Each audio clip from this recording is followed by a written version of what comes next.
Kei te wero o ngā kai whakawārangatira o te motu i te ture hou, te rapea ka whakatūria e wāte ake ai te pārurenga ki te whakatakoto kōrero a Miki ake mo te kino i Pākiaia ki mua i te aroaro o te kōti. I tēnei wā nei, kei te wānanga ngā māngai tōranga pū o te kōmiti whaiti o te whare pāremata mo te ture, i tēnei kaupapa whakakaha ake i ngā tika o ngā pārurenga. He tono tūreiti ki te kōmiti pāremata mai nā kai whakawārangatira mō rātou a wangawanga whakanāwari ake i nā ture. Well, it's really about ensuring that victims' rights are preserved in the court process and afterwards.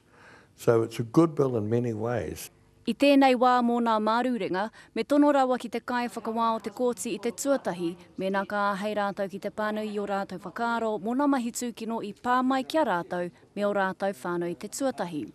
Tāpiri atu ki tērā, kai te kōti i te kōrero whakamutunga ko we hea kōrero hei pānui hei au kati rā.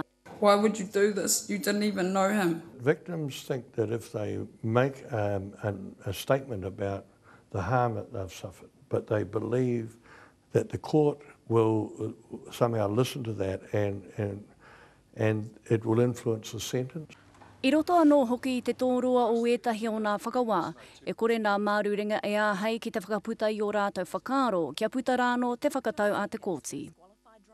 Hei tāu ētahi kai whakawā mā tēnei pere hou, mārurenga taihara, ka whakapono nā mārurenga e tai ai rātou te whakaputa kōrero mō tētahi whakawhiu, e kore te akina i te ture. What we're proposing is that the meeting between the victim and offender is held in private, that it's a facilitated meeting, hearing what the offender has to say, probably looking for new information, and then the facilitator can record that and report back to the court.